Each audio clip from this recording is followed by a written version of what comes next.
Já está gravando.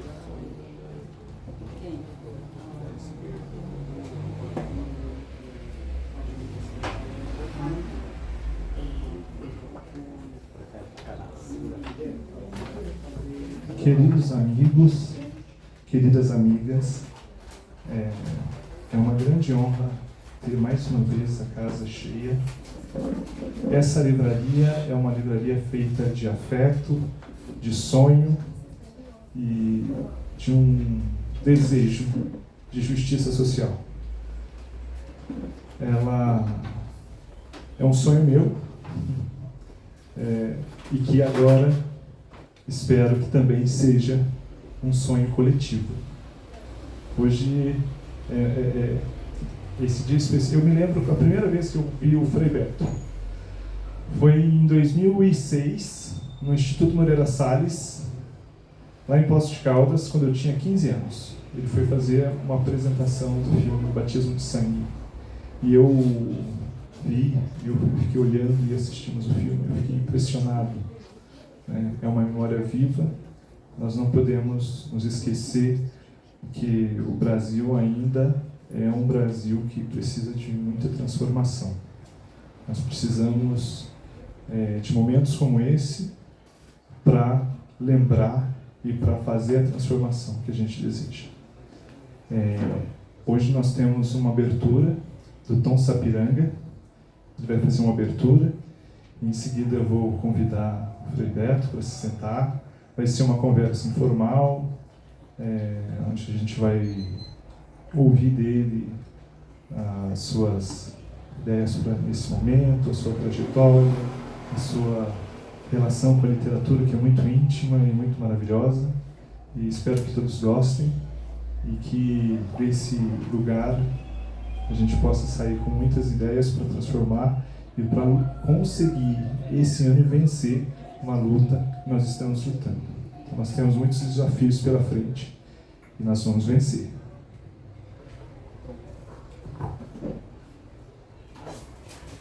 Perdão. O Tom Sapiranga é cantor e compositor baiano, parceiro de grandes nomes da MPB como Zé Cabaleiro, Margareth Menezes, Xangai e outros. Se destaca como coautor, intérprete de voz marcante. Ele também é multi-instrumentista e produtor musical, direto da gravadora Música Mundi, com sede em São Paulo, capital. Com mais de 15 anos de carreira musical, e tem 3 álbuns gravados com indicações a prêmios nacionais. E nós temos alguns CDs dele aqui também, se vocês ficarem interessados, podem. E ele está aqui, contato direto. Acho que o bom da livraria é que todo mundo pode se conhecer, se abraçar e conversar.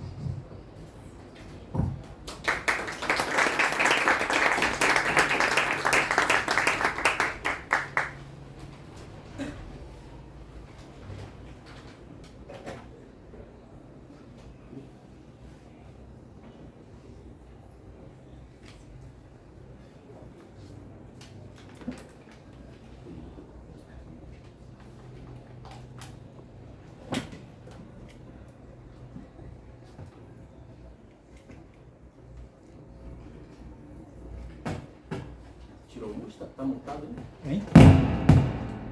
Escutei. Muito boa noite, gente, tudo bem?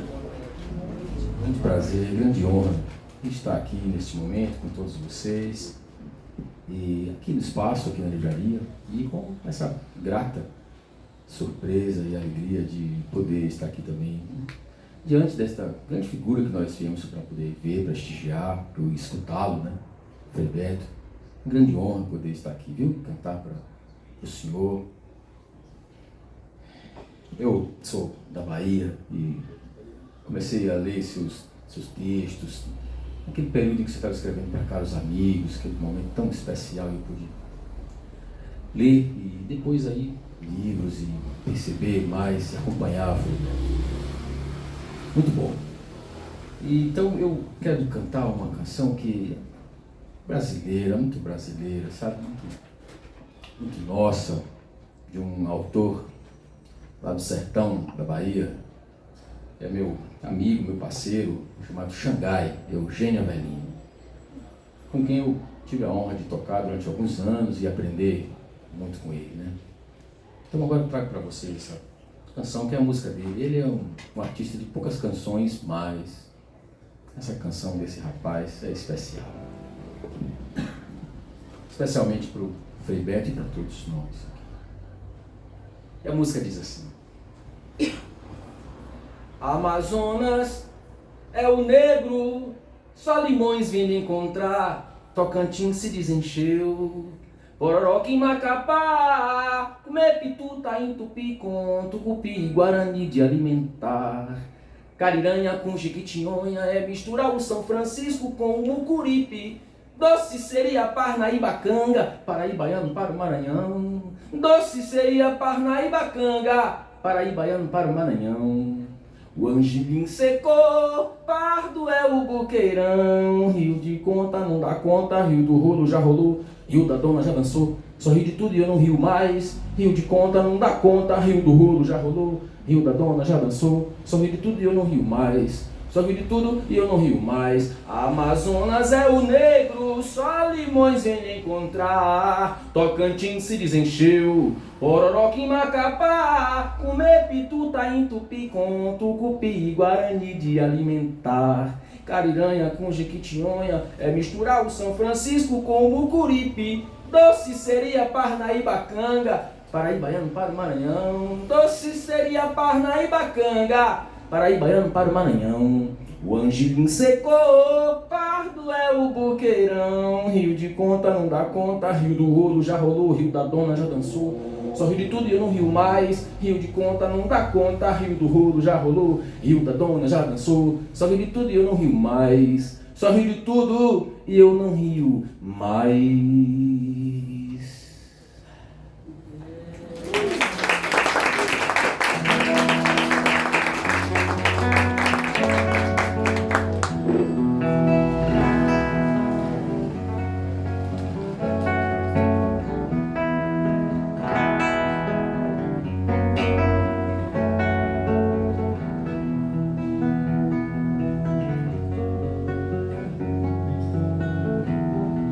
Eu agora fui dizer até desse meu cansaço, dessa dor, que quando me dói me mando a pé para cicatrizes do Equador.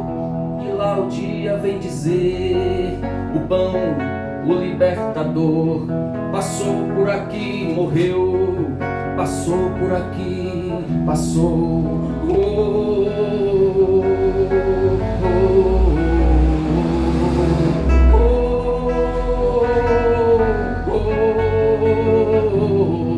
Minha terra é tão bela que dela um deserto vermelho vem arder na Praça de Maio. No dia das mães, só de negro, seus filhos mortos nos vales, no malho, no ferro labuta, da lua que brota num catre, da voz que nunca se escuta.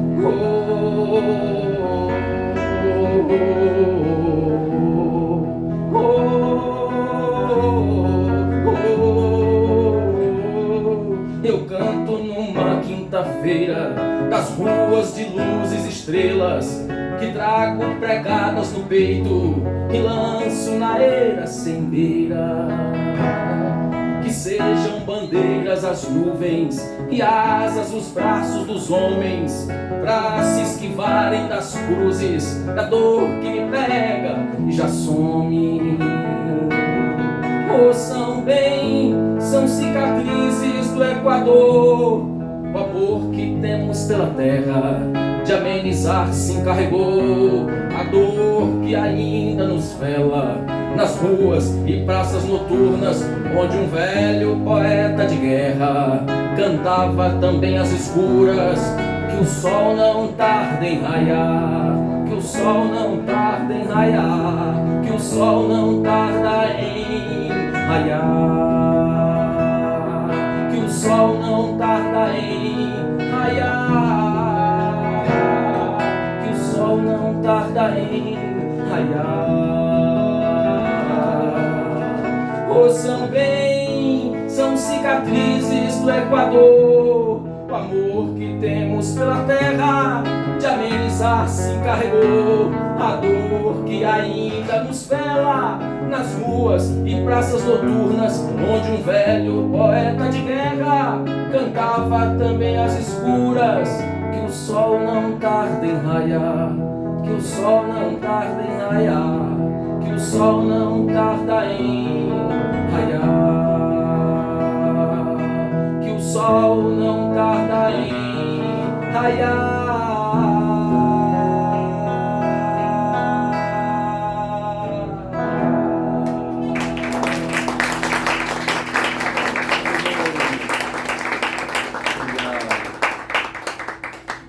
Por favor, você pode mutar aí o instrumento.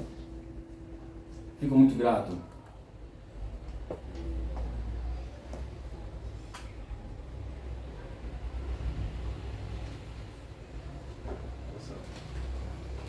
É só isso? Gosto, quero mais. Que coisa boa. Seu tom é muito bom, Tom. Grande honra. Parabéns, eu fico muito depois você canta outra música aí. Então, Claro. Uma alegria. Como é que é aqui, grupo? É assim, Como é que é o Desce mesmo, o né? ritual é esse. Esse é o seu microfone, está aqui guardadinho. Eu guardei ele debaixo da cadeira.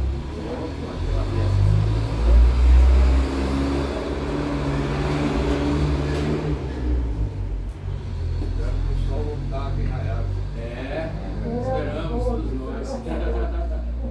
Frei, muito obrigado por ter vindo. Estamos aqui para ouvi-lo, né? Então eu gostaria de começar perguntando sobre o exercício da escrita para o senhor, né? Essa ferramenta, essa arma que é a mais pungente, né? E a maneira os livros é uma arte lenta, né? Que para escrever, para ser editado, para chegar numa livraria, para ser lido, vão se afunilando. E aí aqui a gente está numa livraria, né? Acho que essa é a primeira. Bem, Bruno. Alô? Bem, primeiro, Bruno, eu queria agradecer a você, a equipe aqui da livraria, por essa acolhida. É uma alegria, uma honra. Eu já passei, você sabe, várias vezes por aqui, por essa livraria. Até trouxe aí uns livros meus, quem estiver interessado, estão ali no canto. E dizer que é a primeira vez em 2 anos que eu tenho um encontro presencial literário.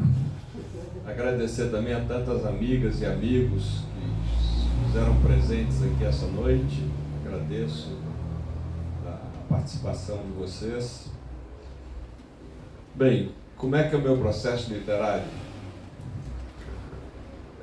Eu sou um escritor compulsivo, né? Olha, caiu alguma coisa aí no chão aí, eu acho que é da sua mão. Eu sou um escritor compulsivo.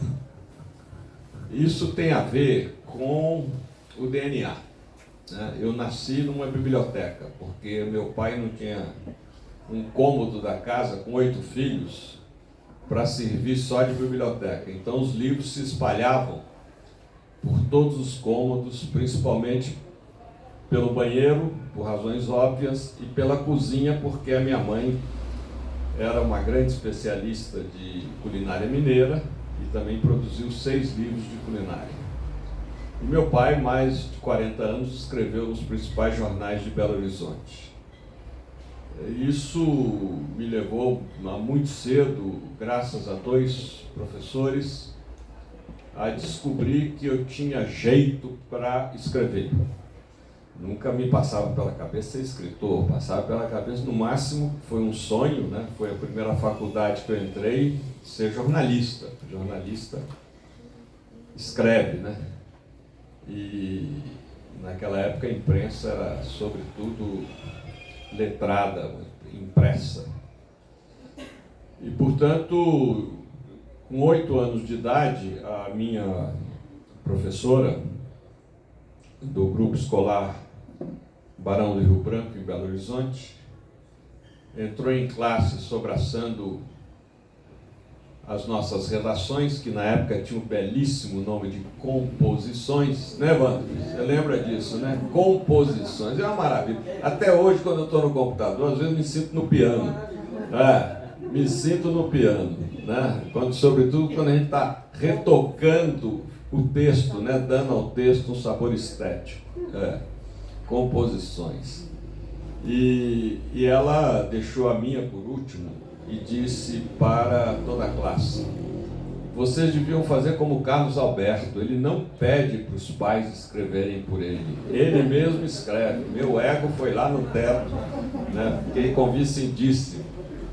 E aos 11 anos, o professor de português, já em outra escola, eu estava iniciando o ginásio, ele me disse: você só não será escritor se não quiser. Bem, com isso eu, desde cedo, sempre escrevi para consumo próprio, nunca tive a veleidade de escrever um livro, de ser jornalista sim, mas não de escrever um livro. Ocorre que, devido aos generais brasileiros, eu me tornei um escritor. Na verdade, eu me tornei um autor. Escritores existem muitos, né? Escritoras. O difícil nesse país é virar autor.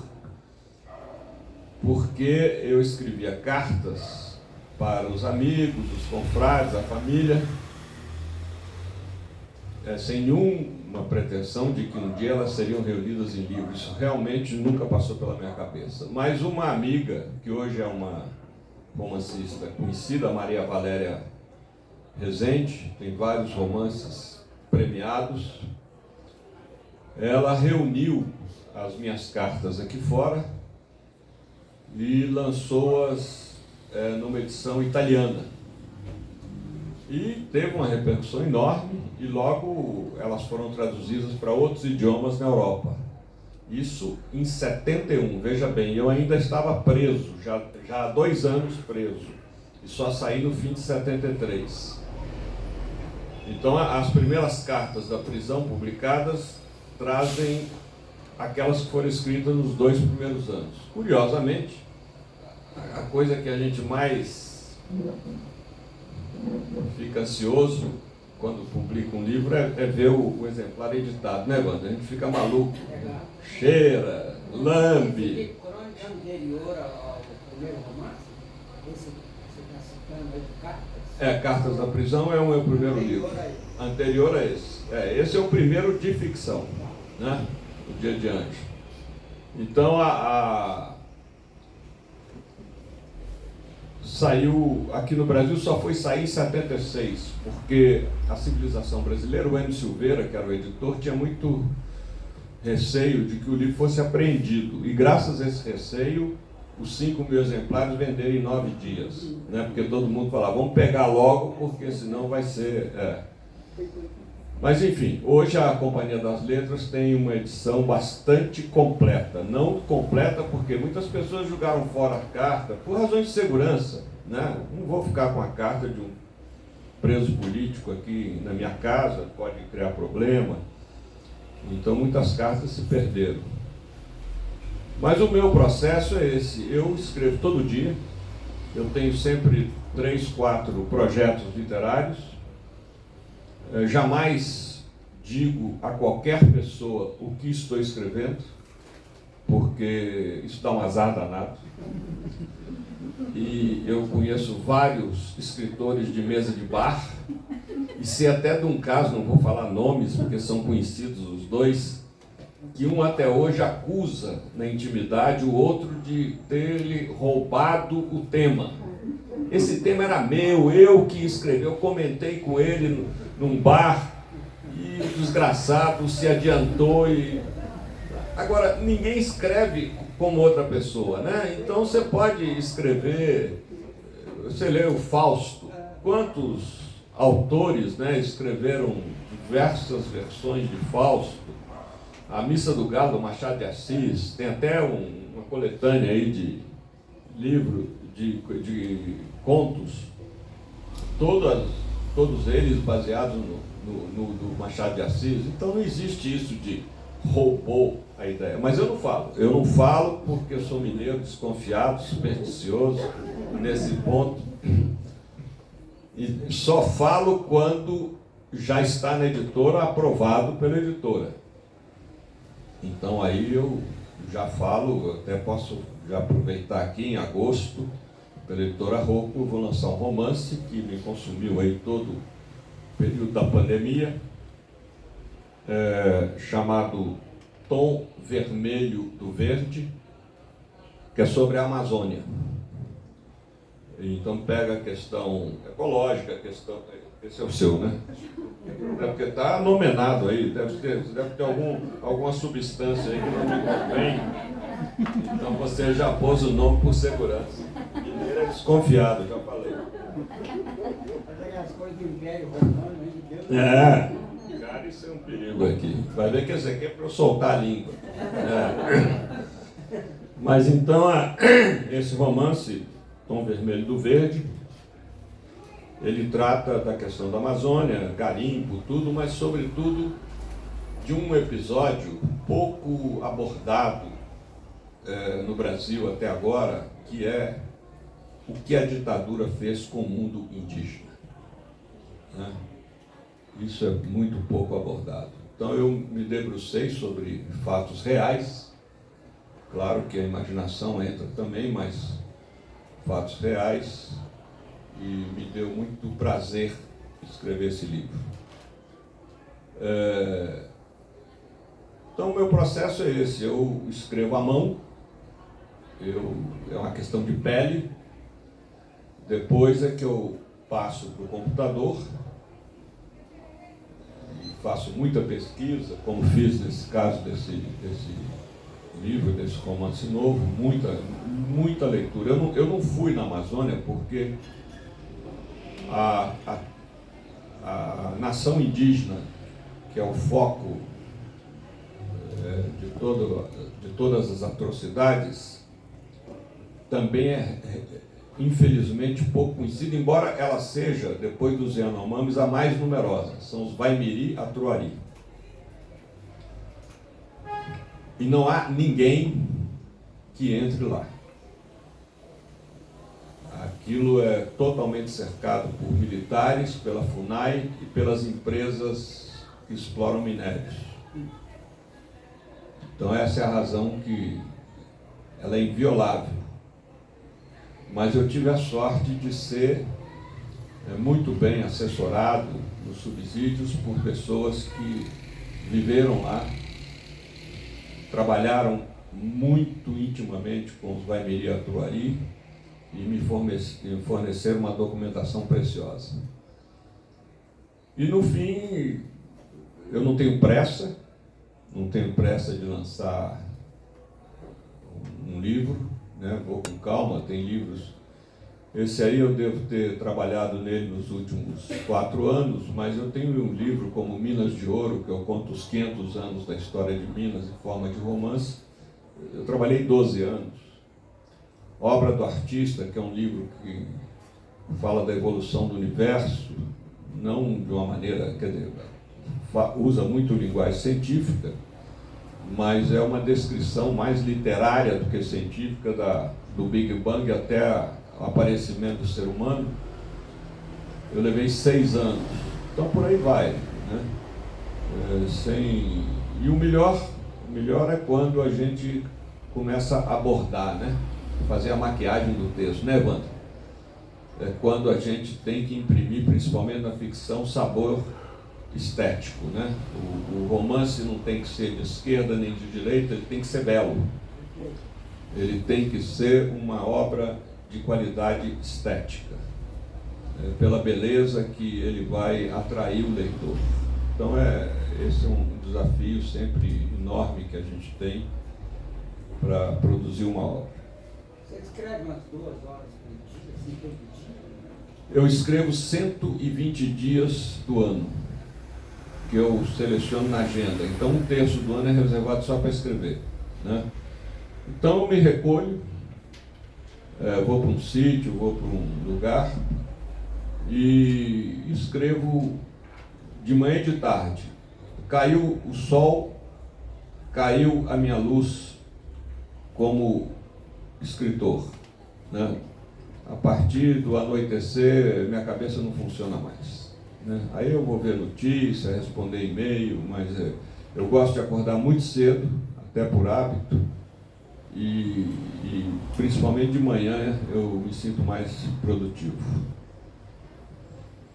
Bem, eu acho que a gente já está aqui num ambiente já íntimo, né? Eu acho que uma das marcas da livraria é ter esse tom intimista. Então eu já abro, todo mundo aqui já pode conversar, já tem, vamos conversar, que acho que é mais as pessoas... Eu só peço para dizer um nome. Opa. Vou passar. É Cosme, Luiz Cosme. Diga, Cosme. Boa noite, muito prazer em falar com você. Você começou falando do seu interesse, sua paixão pelo jornalismo, e eu, por exemplo, já li muito mais você nos jornais do que nos livros. E sempre fiquei curioso, porque pela sua história, pela toda a sua luta e pelos, vamos dizer assim, castigos até que recebeu, você citou agora que foi preso, sempre fiquei curioso de saber como é que o Globo, como é que outros jornais da grande imprensa, não vou ser injusto com o Globo, todos os outros, como é que eles abrem esse espaço ao Frei Beto? Será que o Frei Beto conseguiu ficar acima dessa divisão? Ou será que é uma espécie de um habeas corpus que os jornais usam? Olha, nós também publicamos pensadores da esquerda. Então, gostaria que você nos contasse como é que você conseguiu esse acesso e como é que você se sente tendo essa entrada na grande imprensa, que teve um papel muito contestado, né, em relação ao golpe e em outros momentos também da nossa história. Na grande imprensa eu escrevi durante anos em 4 jornais. No Estado de Minas, que é o principal jornal de Minas, no Estadão, 12 anos, no Globo, eu acho que uns 8 anos, direto, e a Folha, até hoje, eu tenho páginas abertas para mim, com detalhe, como a fila da Folha é muito longa, então a gente consegue publicar lá no máximo 3 ou 4 artigos por ano. Um revezamento. Um revezamento, e depois tem dentro dos critérios da Folha, tem um critério que é perfeitamente compreensível, que é o seguinte: tem a fila. Às vezes o editor me liga e fala, semana que vem eu vou dar seu artigo. Mas aí na véspera ele me liga, não vai sair não, porque o ministro tal mandou um artigo. Aí tem esse fator, jornalismo é isso também, né? Ou seja, se uma grande autoridade, se um embaixador da Rússia agora, nesse contexto, ou da Ucrânia, mandar um artigo, ele fura a fila. Evidente, jornalismo é isso, né? Com todo respeito à sua pergunta, na verdade a pergunta é que eu gostaria de fazer aos editores. Por que vocês me convidaram? Bem, o Júlio de Mesquita Neto, durante os 12 anos que eu escrevi lá, foi ele que me manteve. Quando ele morreu, o Rui Mesquita assumiu e me deu cartão vermelho, né? Obviamente ele não ia com a minha cara, né? Não só com a minha cara, com a minha maneira de pensar. Mas o Júlio se gabava do Estadão ser muito democrático e disse um dia na Roda Viva, não, olha, até tem gente de esquerda lá, como o José Genuíno e o Frei Beto. E, na verdade, nós dois éramos os únicos ali que ocupavam aquela página de opinião periodicamente. O Jornal do Brasil também eu escrevi quando existia muito, né? E no Globo também a mesma coisa. Enquanto estava um editor que me convidou, Ascânio Selene, lá estive durante todo o tempo. No que saiu, mudou o diretor de redação, aí me deu também cartão vermelho, muito obrigado. Sempre com liberdade? Sempre com liberdade. Com autonomia total? Eu fui censurado 2 vezes. Eu acho até incrível isso. A primeira vez no Estadão, a editora me ligou e falou: olha, Frei Beto, esse artigo, esse texto não dá para passar. Aí eu falei com ela: mas você consultou o Mesquita? Falou: não consultei. Então faz favor, consulta. E ele liberou. Né? Isso acontece, da gente, funcionário, ser mais realista que o rei. Ele liberou. E a segunda vez, não. A segunda vez me enrolou a cabeça. Foi em campanha eleitoral. O Aécio Neves era governador de Minas, e eu escrevi um artigo dizendo que era muito difícil ter liberdade de imprensa em Minas, porque a maioria dos veículos, não só jornalísticos, radiofônicos, dependiam de anúncios do governo. E, portanto, era restrito àqueles que tinham outros recursos para se manterem.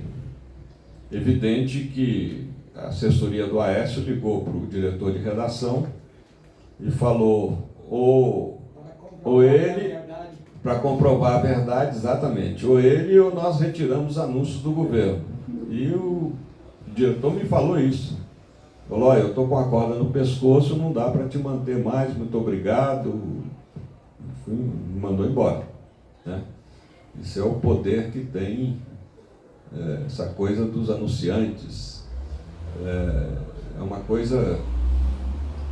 A revista Realidade, né, na qual eu iniciei a minha atividade profissional, eu era, creio que o mais jovem do grupo lá, iniciante, 66. Ela primeiro mudou de linha, depois fechou por isso, porque os anunciantes fizeram uma reunião e disseram para os tíbidas: ou muda a linha, ou nós não vamos dar publicidade. E aí não tem jeito. Né? Aí não tem jeito. Então, essa questão de mídia, liberdade de expressão,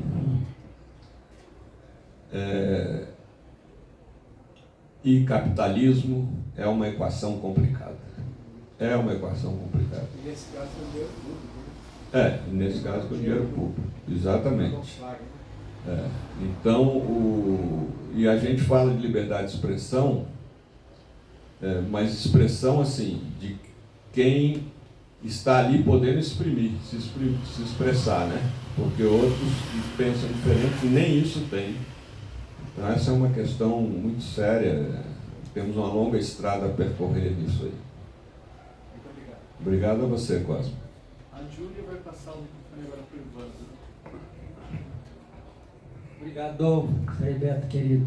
Ouvimos você falar aí no começo da sua conversa, bonita por sinal. Eu me lembrei de Horácio, que ele disse: temos que dedicar 10 horas por dia à literatura, 2 horas para escrever e 8 para revisar. Bonitinho isso, né? Mas a minha pergunta é outra. Perguntaram uma vez para Santo Anselmo se Deus existia, e ele disse: Deus faz algo melhor que existir. O que é ser melhor que existir? Olha, tem muita gente que não crê na existência de Deus, né? Mas na minha concepção teológica, que está baseada no Novo Testamento, especificamente na primeira carta de João, ele diz textualmente: Deus é amor e quem ama conhece a Deus. Detalhe que ele não diz quem conhece a Deus ama, né? Então, conclusão: toda experiência de amor é uma experiência de Deus, ainda que a pessoa não tenha a menor consciência disso. É como a gente está respirando aqui hidrogênio e oxigênio sem a menor consciência disso. E somos mantidos do primeiro segundo de vida ao último assim, né? Então, essa é a minha ideia de Deus. Eu acho que Santo Anselmo tem razão. Não importa o que importa é que as pessoas amem. Aliás, tem uma outra passagem no Evangelho de Mateus quando um cidadão pergunta a Jesus, quem haverá de se salvar? E Jesus fala, eu tive fome e me deste de comer, tive sede e me deste de beber, né? Estive refugiado e me acolheste, estive doente e me visitar. Aí o cara fala, mas quando é que eu te vi doente, refugiado, com fome? A cada vez que fizeste isso, a um desses pequeninos a mim o fizer. Então isso é incrível também, porque mostra que ao contrário de uma teologia protestante, né, que o fator primordial da salvação é a fé, para o catolicismo não é a fé, é o amor. É aquilo que se faz, não aquilo que se crê, né? E eu acho isso muito, muito bonito, muito positivo, né? Agora, também concordo com Horácio, né? Porque rever o texto tem que ser uma coisa muito exaustiva. E aquele Frei Beto, que eu acho que o Rênio falou que escrever é cortar. Isso também é maravilhoso, né? Escrever é cortar. Drummond dizia isso. Foi o Drummond, né? O Drummond dizia isso. Escrever é cortar. Tem que passar a tesoura mesmo. Isso é maravilhoso, né? E o Paul Valéry dizia que a gente não termina um romance, abandona. Porque realmente o Evandro é um grande romancista, né? Evandro Afonso Ferreira. Você tem livro dele aí? Depois você mostra aí pro pessoal. Então, um grande romancista, eu falo que quando eu crescer eu quero escrever como ele. Mandou um e-mail falando isso, eu esparramei para o mundo inteiro. Quero escrever como ele. Me ele. senti o cara mais importante do mundo. Muitos amigos disseram, isso é mentira, isso é fake Não, mas news. ele tem uma magia na linguagem que é uma coisa invejável. Invejável. Você sabe disso. Partindo de você. Pois essa criatividade, ela é infindável. Quando a gente escreve, a gente fica literalmente grávido do tema. E mesmo que a gente... Já chegou a desistir assim, no meio do caminho de um livro? Não. Página 10, 12, 14, você vai dizer... Não, até mais. Aqui não está indo para o caminho certo. Não é que eu cheguei a desistir. Eu deixo na gaveta. Deixo lá no arquivo do computador, quem sabe um dia... E já aconteceu de mais tarde retomar, né? Por exemplo, quando eu era adolescente no Rio, morava numa república de estudantes, o Teilhard de Chardin, isso em 1962, virou best-seller mundial, as obras de Teilhard de Chardin. Teilhard de Chardin, para quem não sabe, era um padre jesuíta, e um renomado cientista múltiplo, porque ele era geólogo, paleontólogo, arqueólogo, vários ólogos aí, e com uma vantagem, trabalhou anos na China. E nunca a igreja permitiu que ele publicasse um único livro. Ele escreveu uns 10 livros. Nunca. Naquela época, todos os livros de quem era religioso ou padre, tinham que passar pelo crivo da aprovação eclesiástica. Você nunca teve esse problema? Não, nunca tive. Só tive que passar pelo crivo quando eu escrevi um catecismo, mas aí me interessava ter o Nick Lopes, daí o imprimatur do bispo, porque senão um outro bispo podia dizer isso aqui não tem fundamento, não tem autorização. Então me interessou.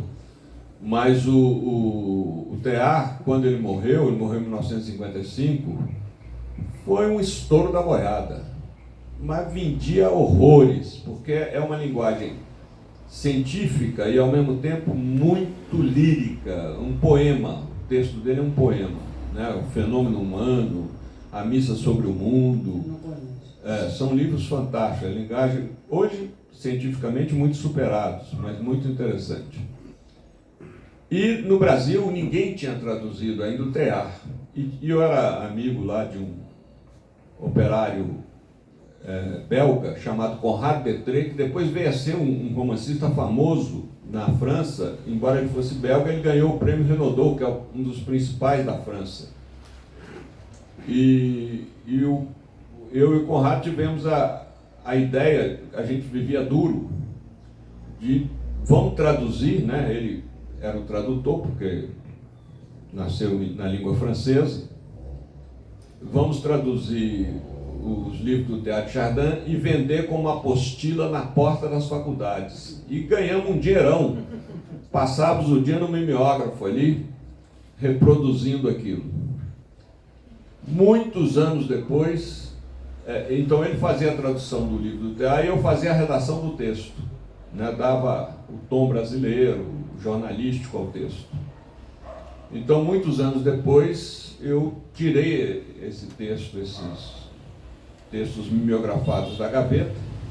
Na verdade, eu até diria, o meu primeiro livro é esse, né? E a Vozes publicou como título de Sinfonia Universal, a Cosmovisão de Teatro Chardin. Ali, tem ali o livro. Todos esses títulos que o senhor está falando, a gente tem na livraria. Hein? Tá bom. A moça ali está mostrando. Ela exibe. Quando eu cito, ela... Livraria mentira desse, hein? Né? Essa livraria capricha. Lá tem gente querendo fazer pergunta. Júlia, acho que ela levantou a mão primeiro. Vamos organizar. Bom, eu sou Marisa e nesses tristes tempos em que estamos, eu gostaria que você dividisse com todos como foi fazer o Brasil Nunca Mais.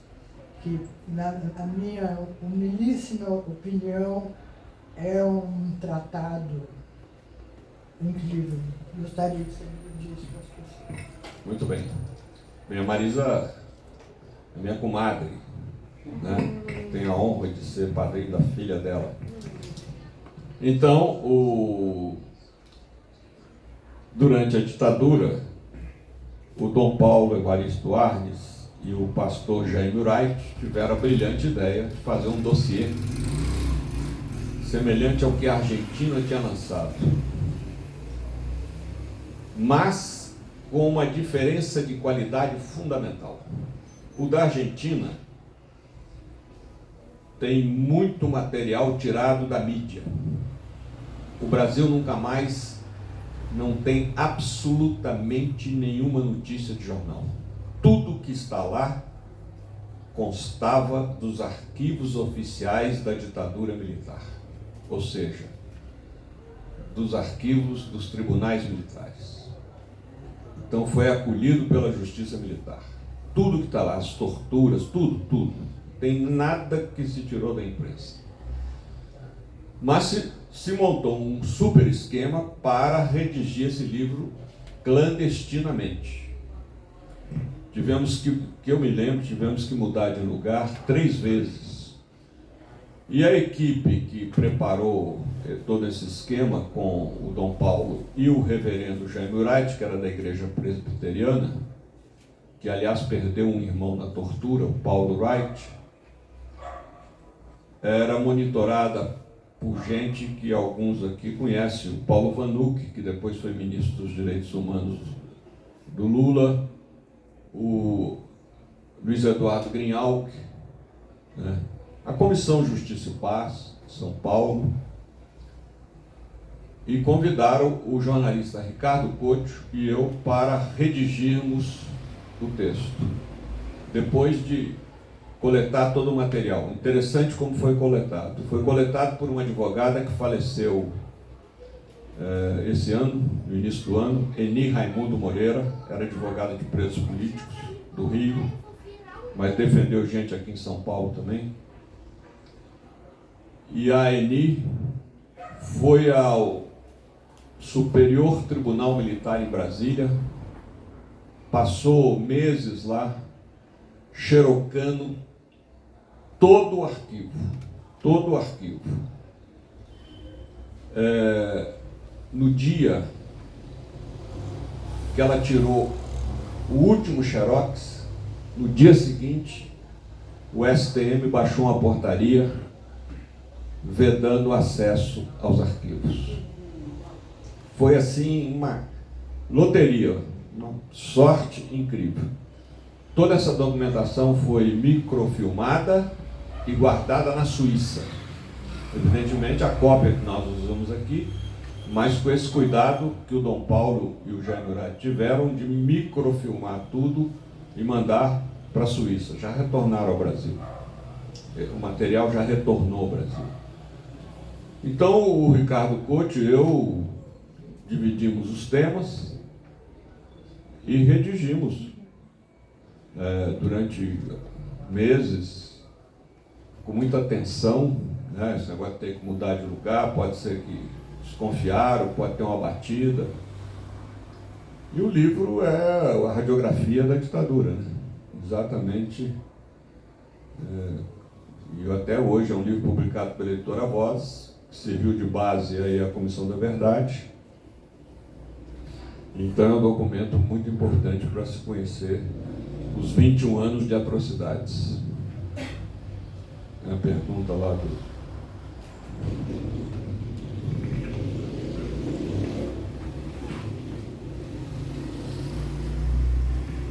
Boa noite, Frei Beto. Boa noite. Eu sou o Roberto e a minha pergunta é o seguinte: nós hoje vivemos um governo da maldade.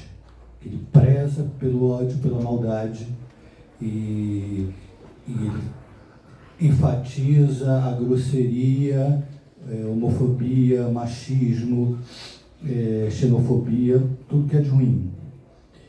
E se fala que o sucesso eleitoral desse governo se deve a uma identificação com o brasileiro médio, que pode ter sido enganado na primeira eleição, mas agora demonstra índices de 30%, apoiando, apesar de tudo que já viu referente a esse governo.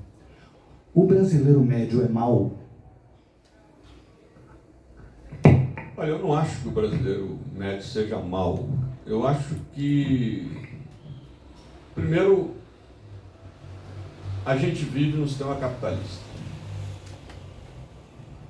E hoje em dia está na moda dizer que nós estamos na era do antropoceno, né? A intervenção humana na natureza. Eu discordo. Nós estamos na era do capitaloceno, a primazia do capital privado sobre qualquer direito humano. Isso é intocável. Pode acontecer guerra desde que não se mexa no mercado. O mercado é o Deus Supremo. Então, as pessoas sofrem uma deseducação política 24 horas por dia. Tanto que, se você me pergunta, né, embora eu considere os 2 mandatos do Lula e o primeiro da Dilma o melhor da nossa história republicana, mas alguns equívocos foram cometidos, e um deles é não se aproveitar aos 13 anos para fazer educação política do povo. Inclusive, eu escrevi 2 livros sobre o governo, Mosca Azul e o Calendário do Poder, onde eu abordo, chamo a atenção para esse ponto. Nós podíamos ter feito um amplo trabalho de educação política.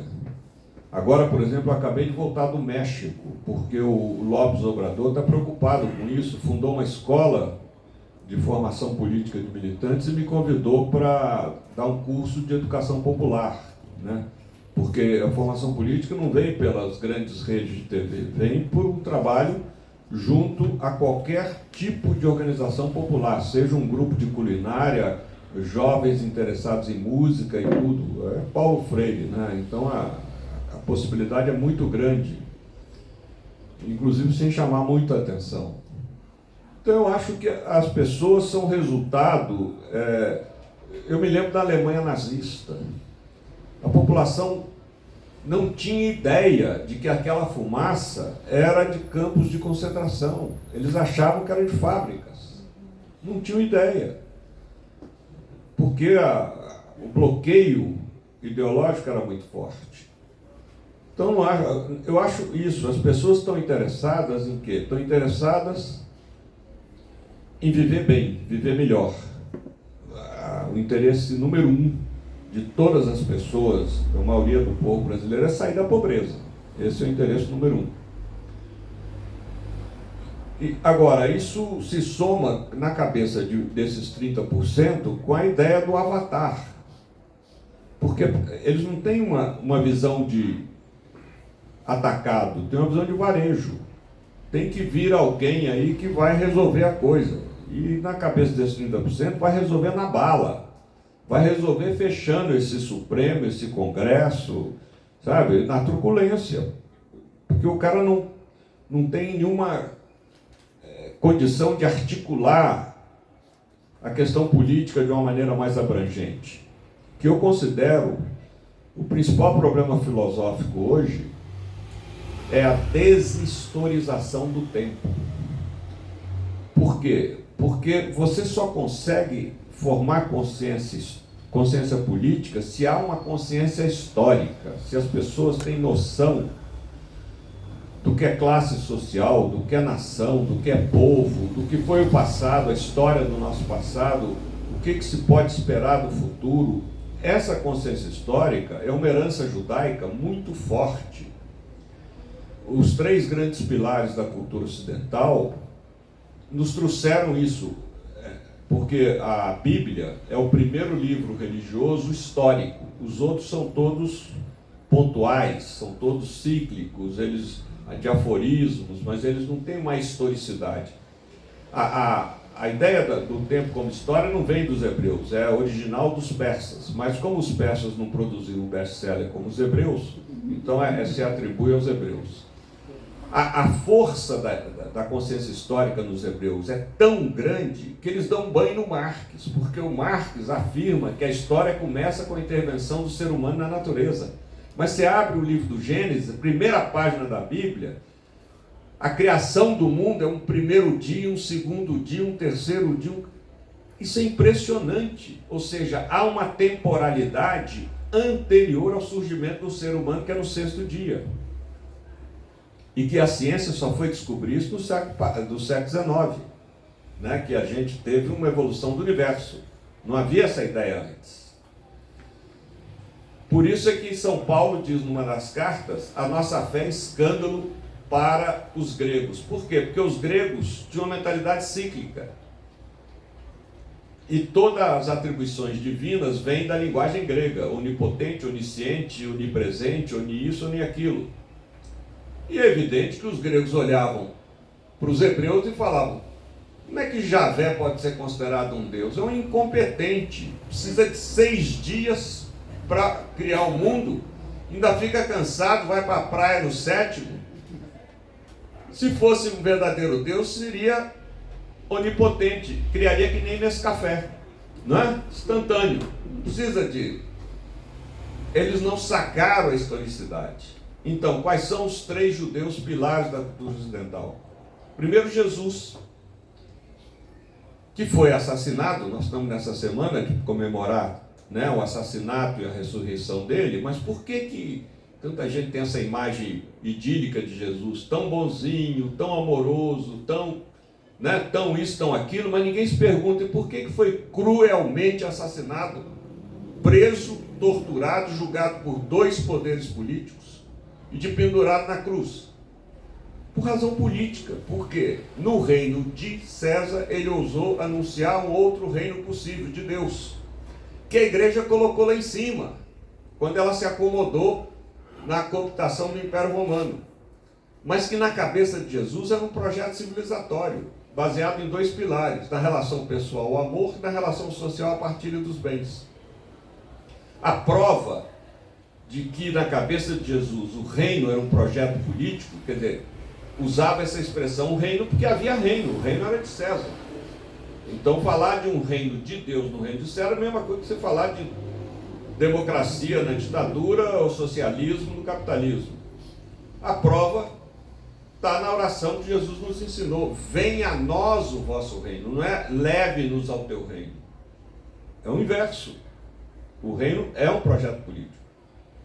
E crendo num Deus chamado Javé, que quando se define apresenta o currículo vitae. Eu sou Javé, o Deus de Abraão, Isaac e Jacó. Eu tenho história. O segundo judeu é Marx, que nos ensina que para criticar o capitalismo precisa resgatar todos os modos de produção precedentes, desde a economia mais primitiva, passando pela extrativa por tudo, feudal, mercantilista, até para projetar o futuro.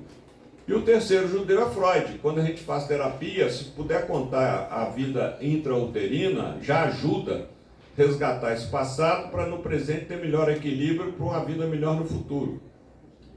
Isso o neoliberalismo está detonando. Por quê? Porque descobriu que quem tem consciência histórica se politiza. Por isso é que o Fukuyama soltou essa frasezinha aí tão famosa: a história acabou. Não adianta vocês quererem, sabe, o capitalismo é perene, é definitivo, vai mudar a tecnologia, vai mudar a ciência, mas o sistema como tal é imutável. É isso que eles querem meter na nossa cabeça, e ainda propondo: troquem a liberdade pela segurança. Se você quiser liberdade, você não vai ter segurança. O melhor é ter segurança. Deixa que a gente cuida. E aí vem o negócio do Laboete, lá, servidão voluntária, né? As pessoas que o pastor e o padre falaram: vote em fulano, e vota mesmo, porque, sabe, é bom que alguém pense por mim, porque que eu, principalmente alguém que faz a intermediação entre mim e Deus, né? Então é tudo isso aí. Oi, Frei Beto.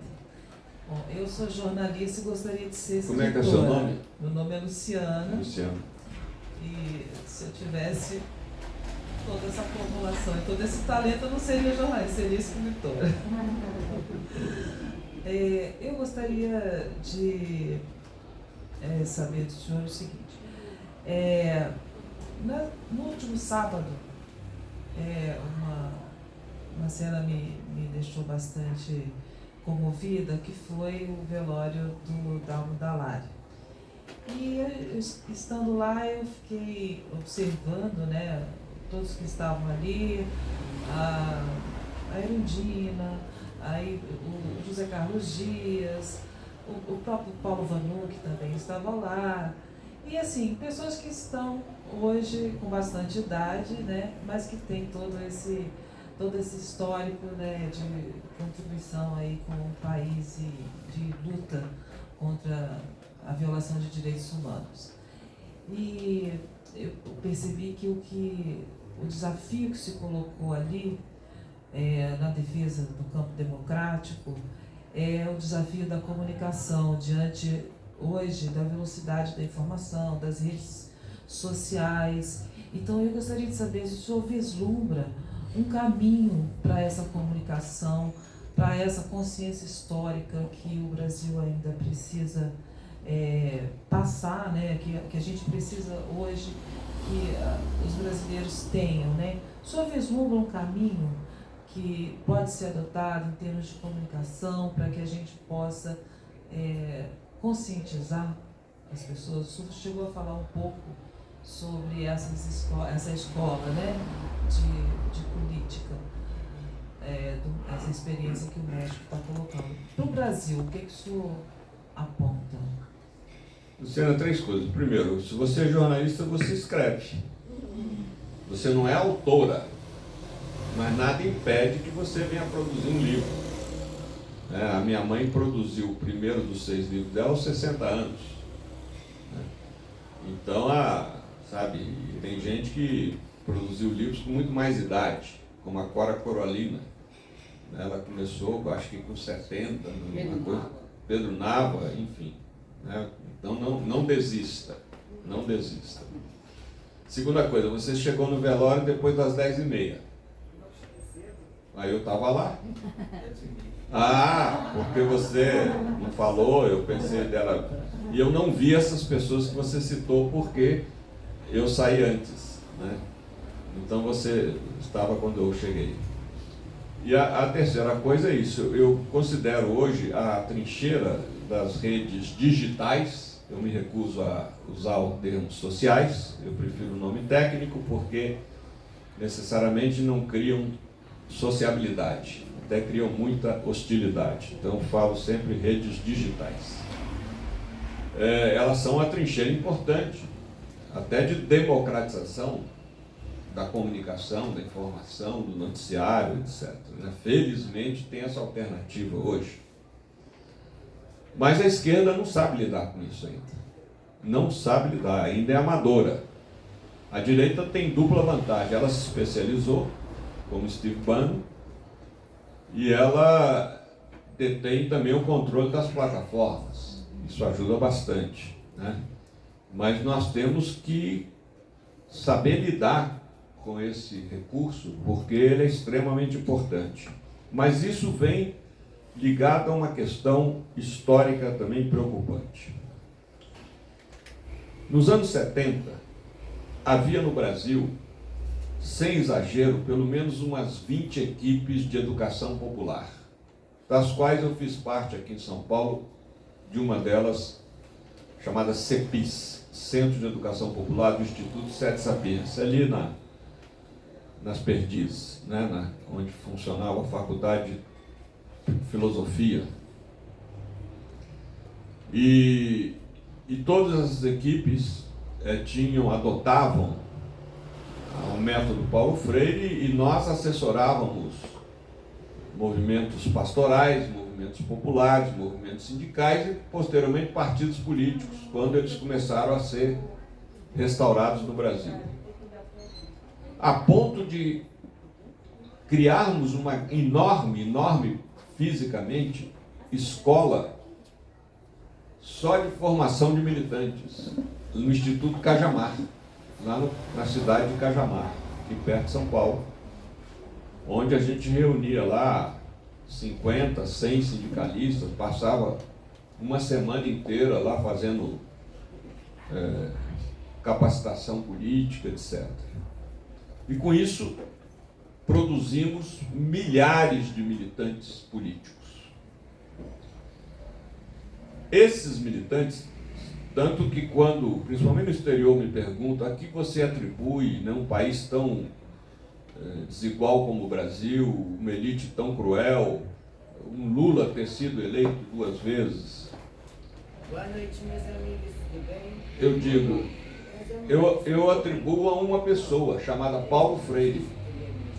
Se não tivesse Paulo Freire, não teria Lula, não existiria Lula, né? Porque qual foi entre vários fatores, qual foi a grande revolução copernicana que o Paulo Freire fez? Foi ensinar para a esquerda que a vanguarda do proletariado tem que ser o proletário, porque até então eram nós, intelectuais acadêmicos, né? Lembro dos partidos comunistas, era tudo intelectuais, eram os dirigentes. Os dirigentes. Quer dizer, tanto que alguns aí ficaram horrorizados quando, agora os proletários querem ser a vanguarda do proletário. Isso é absurdo, eles não têm formação, eles nunca leram o Capital e não sei o quê. Era esse elitismo que veio lá da União Soviética e deu no que deu, né? Enfim. Mas esse trabalho formou milhares de militantes. Só que esses militantes foram absorvidos por estruturas de governo na medida em que PT e outros partidos, PCdoB, começaram a ganhar instâncias de governo, municipais, estaduais e federal. E não cuidamos de reproduzir esse trabalho na base. Resultado, como a física ensina que não há vácuo, o espaço foi progressivamente ocupado por igrejas evangélicas, pelo narcotráfico e pelas milícias. E hoje é muito difícil fazer trabalho na periferia, porque tem que pedir permissão a esse pessoal, né? Esse pessoal. Eu fui aqui numa favela, andei lá porque o padre tem muito prestígio lá com todo mundo, mas você chega num limite cheio de caras armados, jovens com fuzil, etc. Padre, tudo bem, pode passar. Mas dali, quem não está com alguém de confiança não passa, né? Isso em plena luz do dia, 3 horas da tarde. Então, essa é uma questão que nós abandonamos o trabalho de base. E temos que voltar. Eu não vejo outro jeito. Sem ser imediatista, porque para mim a imagem, a fotografia que eu tenho pior desse abandono é de uma campanha do PT em que eu via na rua gente com cartaz que eram desempregados pagos para fazer propaganda, quando no início a militância passava a noite na rua fazendo pichação, propaganda, etc. E cadê essa militância? Cadê esse pessoal? Então é complicado isso, sabe? A gente tem que rever muita coisa e estudar isso que você falou das redes digitais é fundamental. Temos que saber lidar com isso, entender melhor desse mecanismo e como, né, aproveitá-lo para fazer esse trabalho de educação política. Oi. Boa noite, Frei Beto. É um prazer ouvir o senhor mais uma vez. Eu sou Wagner, eu sou morador da Vila Breslândia, uma dessas periferias que o senhor falou agora. Lá a gente produz um sarau há 14 anos, um sarau literário, e aí, mas ao mesmo tempo a gente vive uma realidade tão fantástica e inacreditável. E aí eu fico pensando, qual que é a função, se é que ela existe, de produzir ficção numa realidade já tão absurdamente fantástica que a gente vive, principalmente nesses territórios. Queria saber o que o senhor pode dizer sobre isso. Ô Wagner, espero que vocês não interrompam, né? Sabe, e continuem produzindo ficção. Primeiro é o seguinte, por que ficção até hoje é tão absorvida, tão consumida? Não só na literatura, mas no cinema, na novela, em várias formas, na pintura, enfim. A ficção está aí. Por uma razão simples. Qualquer coisa, você olha esse ambiente aqui, desde esse vaso que está pendurado em cima da estante, ao violão do Tom, aos livros, a essa parede, tudo isso, antes de ser realidade, foi fantasia na cabeça de alguém. Ou seja, a fonte da criatividade humana, a fonte da palavra humana é a fantasia. A nossa primeira idade, e essa é uma questão muito séria hoje, que é a idade que vai de 0 a 9, 10 anos, deveria ser de fantasia. Mas hoje, com os meios eletrônicos e a transferência, eu, por exemplo, sou de uma geração que à noite brincava na rua, não ficava na televisão. Nós não tínhamos a televisão com babá eletrônica. Isso acabou. Hoje a criançada transfere para o telefone celular, para a televisão, aquilo que o próprio universo onírico deles deveria produzir. Então não é eu que sonho, o Walt Disney sonha por mim, eu só assisto. Isso está trazendo 2 grandes problemas. Primeiro problema, a precocidade das crianças. Já com 5, 6 anos, elas passam a ter atitudes de adulto, vocabulário de adulto, desejos de adulto, até fisicamente há essa antecipação, por exemplo, constatado cada vez mais, de como as meninas estão menstruando prematuramente. Tem menina de 9 anos aí menstruando. Só que chega aquela fase que todos nós aqui passamos, chamada puberdade, que é a transição do onírico para o real. Dói, só que hoje dói muito mais. É como se o adolescente tivesse uma consciência de que eu não posso cair no real, eu ainda não esgotei a minha carga onírica. Mas não tem jeito de parar o tempo. Ele vai ter que cair no real. E daí vem uma resistência brutal, que tem vários efeitos. O mais comum é você ver garotos de 20, 25 anos, jovens de 20, 25 anos, com reações de adolescentes de 13, 14 anos. Sabe, esses dias uma amiga estava me contando que a sobrinha dela é professora de primeiro ano na faculdade de Direito e está horrorizada com a imaturidade dos alunos. Não tem nada na cabeça, só falam bobagem, sabe? É como se fosse um bando de crianças. E o segundo efeito, que é o mais perverso, é que o traficante de drogas, por uma intuição profissional, chega para esse adolescente, tanto que a droga é de graça nessa idade. Espera aí, é como se ele dissesse, olha, você não esgotou a capacidade onírica, mas você não vai ter que cair na real não, cara. Use isso aqui, que você vai viajar legal. E daí vem o problema da dependência química, né?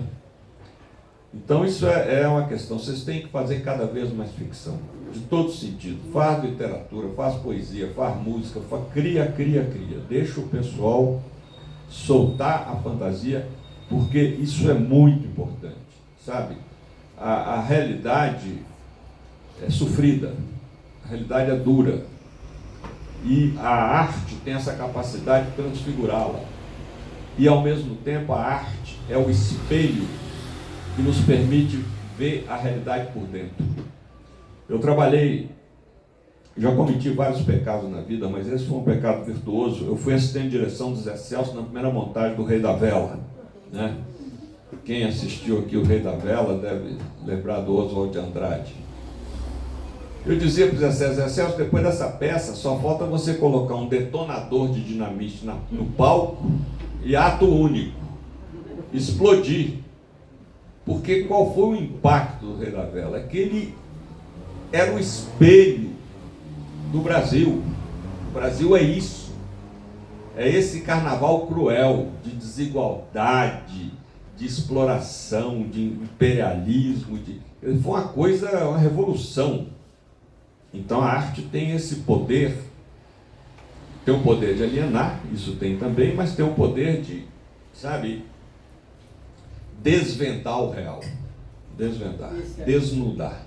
É. Posso dar um depoimento? Pode falar, Ivan. Eu sou autor ficcional.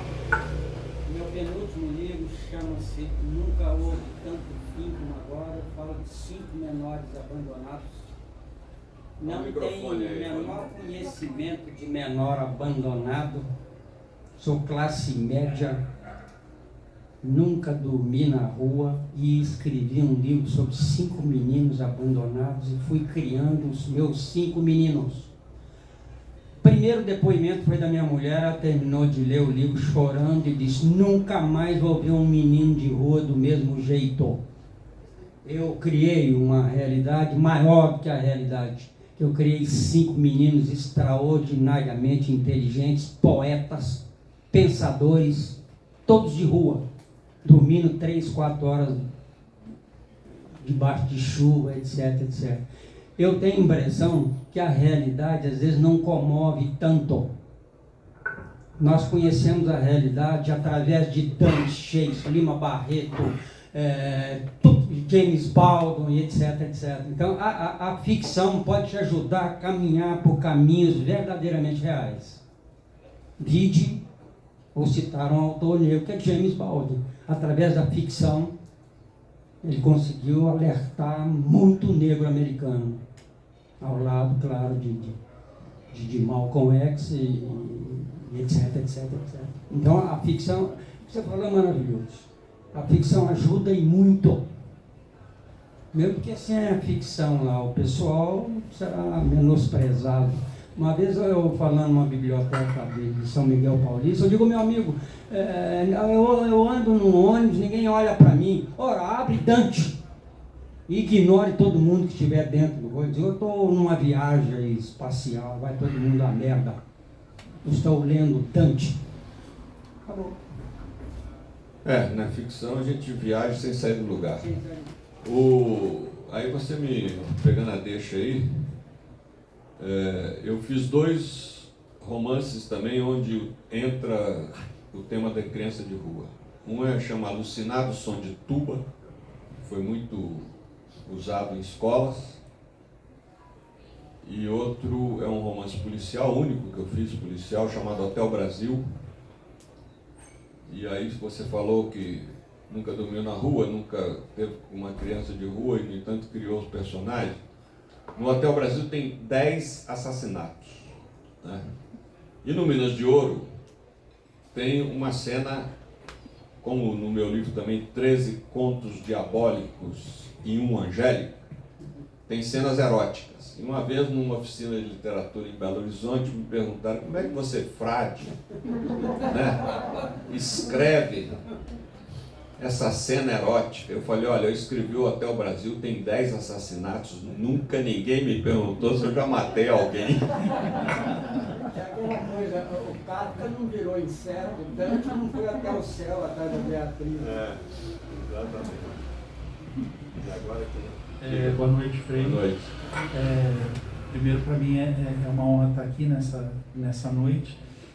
Quando eu, pequeno, Qual é o seu nome? Luiz, fomos vizinhos porque eu morava muito pertinho do convento. O começo da minha vida religiosa passou muito pelo colégio, pela igreja de São Domingos. Inclusive a literatura que naquela época na escola se oferecia em termos de religião era um livro que chamava Libertação Páscoa, que tinha muito texto teu, também de Michel Quais, os poemas, né?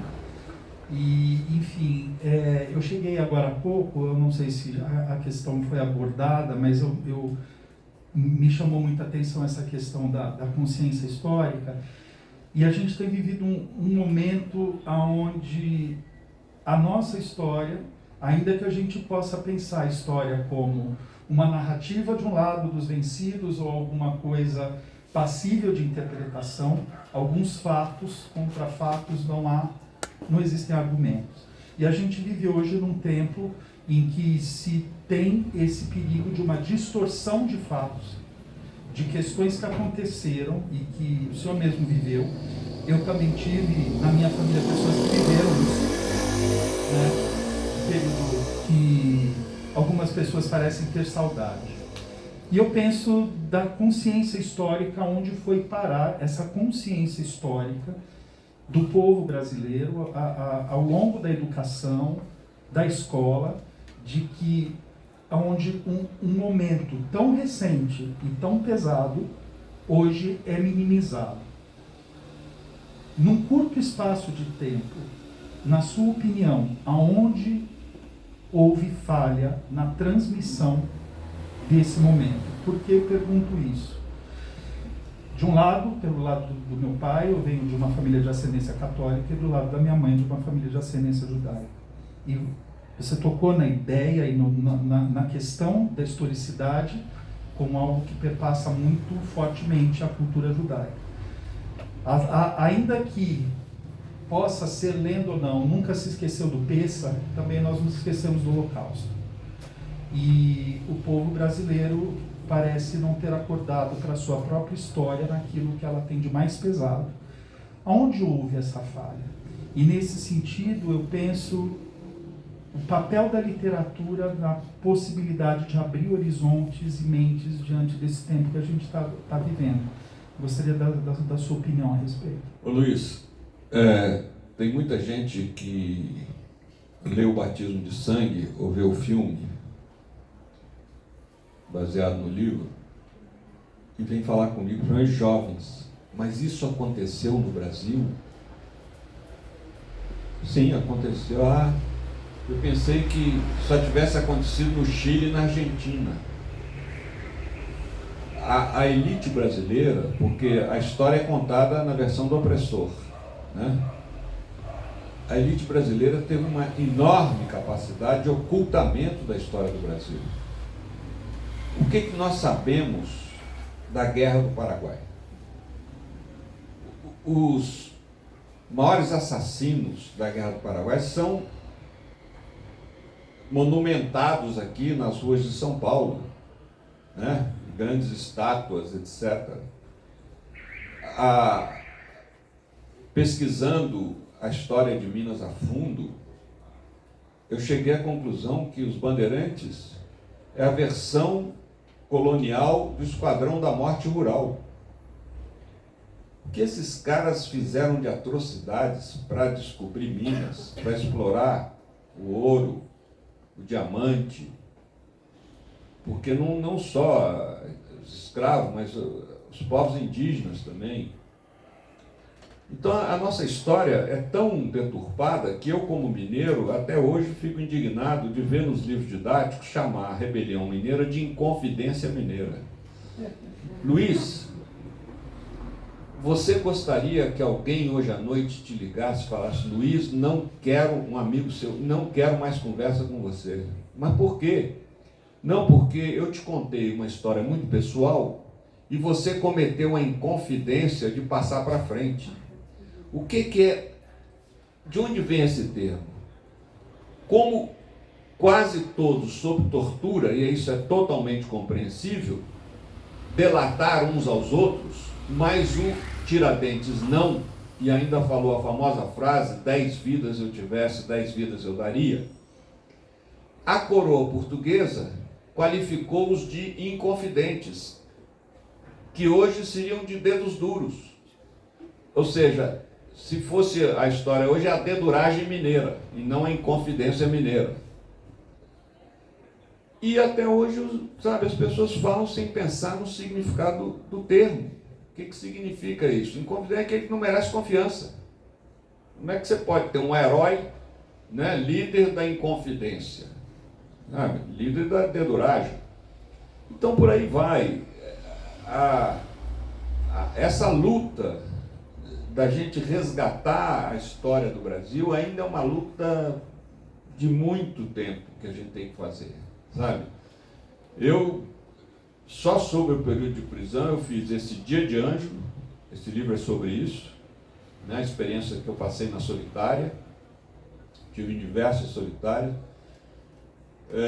Cartas da Prisão, o Batismo de Sangue, o Diário de Fernando,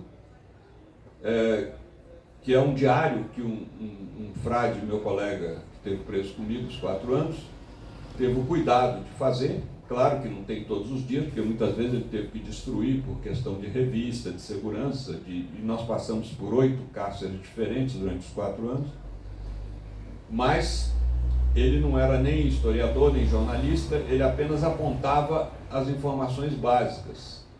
E eu levei 36 anos para recompor esses hieróglifos do Fernando, né? Descobrir o que estava por trás, porque o Paulo voltou para a tortura. A gente estava numa cela com 50 pessoas, dos quais 5 chamavam Paulo. Paulo Roberto, Paulo César, Paulo não sei o quê. Qual Paulo, né? Tinha que fazer uma pesquisa danada, mas consegui recuperar, por isso, em homenagem ao Fernando, porque ele colheu a matéria-prima, eu chamo de Diário de Fernando, e o subtítulo: Nos Cárceres da Ditadura Militar Brasileira. E ainda, sabe, é como você citou a questão do Holocausto. A gente tem que falar sempre para que isso não seja ocultado, não seja apagado. É uma luta por hegemonia mesmo, sabe, da narrativa. Não é fácil, mas temos que seguir adiante. Frei Beto, pedir licença de fazer mais uma pergunta. Cláudio, se tiver mais alguém, pode fazer mais 2 perguntas e aí a gente... Frei Beto, meu nome é Antônio, eu estou aposentado e como para o Antônio Poeta, hoje eu associei, eu esqueci meu passado. Te ouvindo, imaginando que todo mundo está envelhecendo, cercado dessa realidade que é esses meios de comunicação, como nós estamos tendo agora o Instagram. E eu, como avô, lembrando aqui que tem um restaurante em Genópolis chamado Rasca, até alguns anos atrás, quando eu me sentava para degustar todos aqueles pratos, ia com meus filhos, eles tinham um papel e tinham um lápis de cera, e eles estavam distraídos. O que você poderia dizer para eles que estão assistindo o Instagram, para os pais, o que é que nós podemos fazer diante dessa realidade irreversível? Quando você tem um tablet, você tem um e-reader, você tem cada vez menos leitores e um mundo de informações que também ocupa a nossa cabeça. Hoje eu não preciso mais simplesmente de um livro, como eu fazia quando eu ia na biblioteca para estudar história, que só tinha aquele livro. Você digita no Google, você tem milhares de informações. O que nós precisamos fazer? Melhorar a origem dessa informação para que essa revisão e esse fake news histórico que você acaba nos narrando não aconteça. Algo que possa ser dito. Espero que eles estejam assistindo, viu? Recentemente até agora. É isso que eu queria te perguntar. Antônio, eu acabo de ler um livro, um nome é complicado, mas de um filósofo da Coreia do Sul, que chama Não Coisas, né? É da editora Taurus. Justamente ela analisa essa questão desse fluxo de informação. O que falta é aquilo que fizeram com a gente na escola. Nos fizeram educação para a leitura, lembra disso? Né? Tinha os textos, tinha as composições. E tem que ter formação para o mundo imagético. Nós saímos do mundo literário, ou transitamos do literário para o imagético, só que a garotada entra no imagético sem nenhuma preparação. Vou te contar uma experiência que diz tudo. Fui numa escola, uma classe de 30 adolescentes. Falei, quanto tempo vocês ficaram na internet ontem? Mentiram.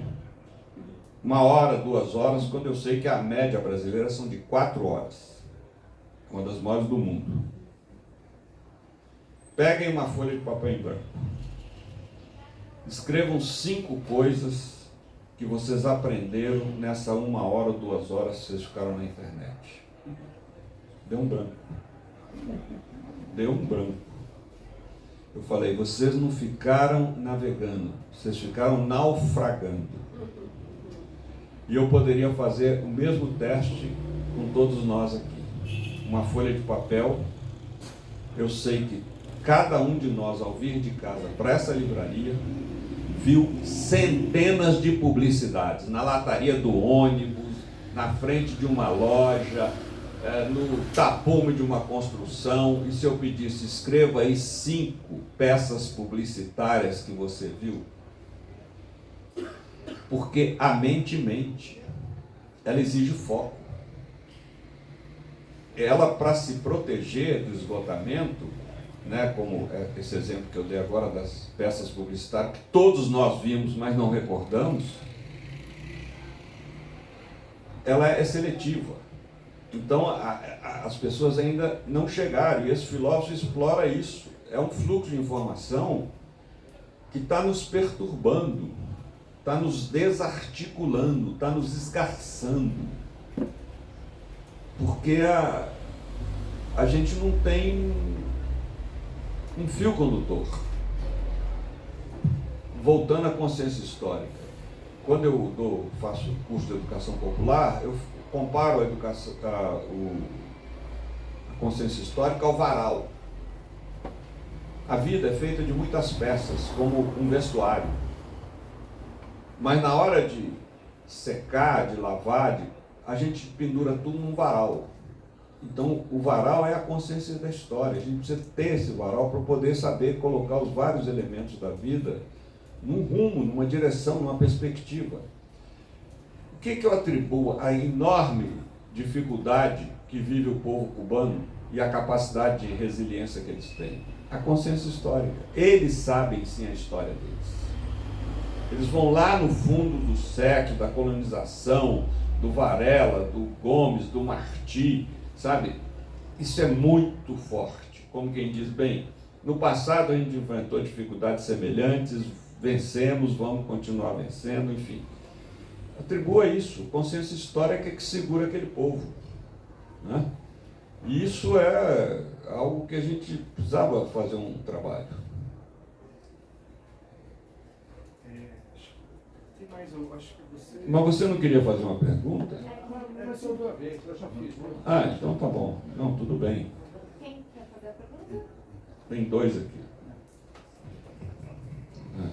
Bom, eu sou Tom Sapiranga, né? E sou descendente indígena, Pataxó, lá do sul da Bahia. E retomando lembrando esse momento que você falou tanto em relação à imaginação, né? Nós usarmos essa força da imaginação. Tem uma banda que me acompanha, que eu coloquei o nome de A Nave Imaginária, para que a gente possa mesmo, né, estar dentro dessa energia, dessa força ficcional e da imaginação. Lembrei também de Raul Seixas, né, que ele dizia que ele queria ser escritor de ficção e tal. E me emocionei aqui em diversos momentos aqui com a sua fala, Frei Beto. Me emocionei mesmo, assim, sabe? Que bom, porque isso também me move, me fortalece, faz com que eu siga minha sina de cantador. Muito grato. E no momento em que o senhor estava lá no governo Lula, naquele período, e eu estava acompanhando, vi o senhor falando aqui em relação aos trabalhos de base, é um pensamento que eu também tenho e fiquei me perguntando, mas como é que não continuamos, não seguimos com isso, né? Apesar de ser jovem e tal, mas eu também trabalhei ligado à construção, nesse momento de eleição, de ter elegido e ter feito com que o governo se estabelecesse, né? Chegasse. E de repente teve um momento que o senhor não estava mais no governo, e eu fiquei me perguntando, mas por que o Frei Beto não seguiu, não está no governo? Aquilo foi uma coisa que me tocou. Eu falei, um dia eu encontrarei e quero lhe perguntar, por que o senhor teve que sair, o que houve? Bem, então, antes de responder a sua pergunta do governo, você tem uma arma na mão privilegiada. Se eu chegar hoje numa periferia, o Wagner sabe disso. Se eu falar, olha, eu vou fazer uma oficina de política, não vai ninguém. Vai sim. Vai. Vai lá na sua área, viu? Perus, São Mateus, Brasilândia, Pirituba, Jaraguá, pode ir lá. Mas deixa eu te falar, Wagner, da minha experiência. Mas vai dar mais ibope se eu falar, vou fazer aqui um curso bíblico. Aí dá muito mais ibope. Agora, se eu falar, como o Tom pode falar, vou fazer aqui uma oficina de música, concorda que vai dar muito ibope? A garotada vai? Hein? Vai. Não vai? Vai. Curso político e de música. Exatamente. Então, através da música, você pode fazer oficinas de música, cara, e depois ir destrinchando a história dos compositores, dos músicos, o significado das letras, que as pessoas às vezes cantam sem pensar no significado.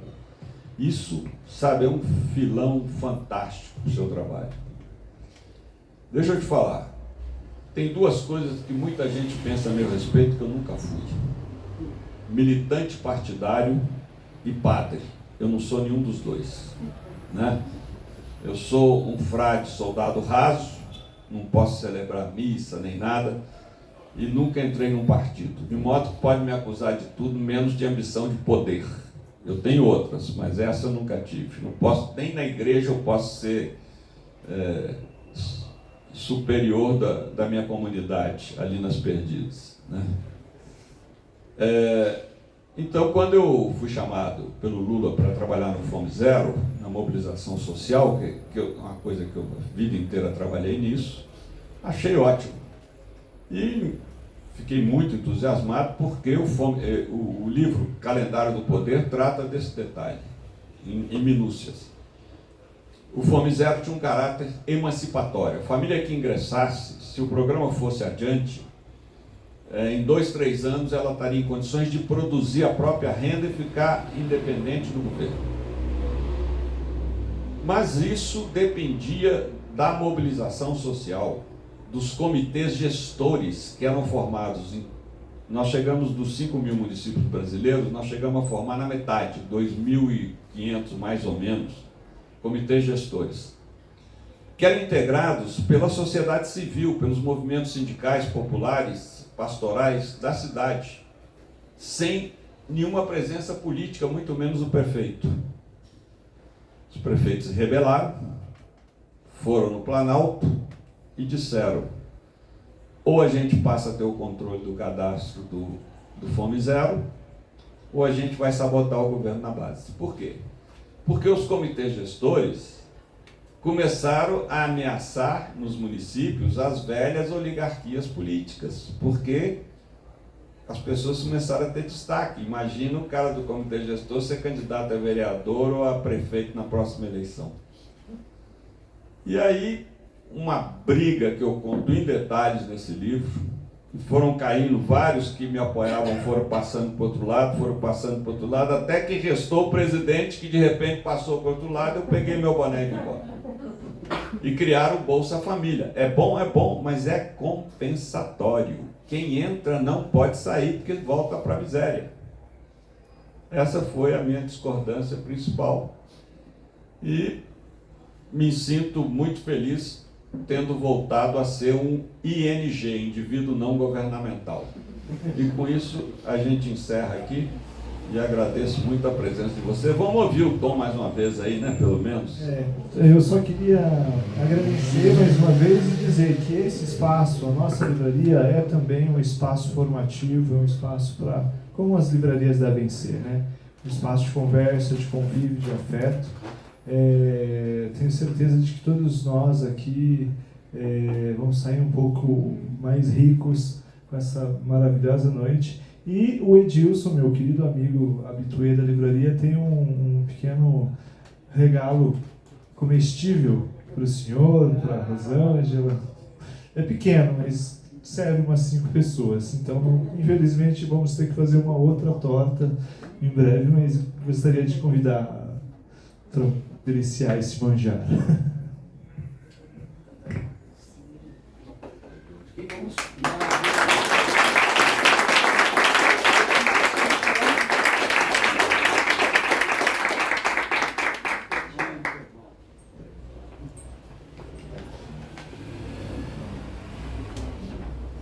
Eu vou... Falou dessa sua produção nesse período da pandemia, né? Trabalhou bastante escrevendo, compondo, tocando. Eu quero cantar uma canção que eu fiz nesse momento. Eu fiquei pensando e pode dar um mute nesse para eu poder plugar aqui.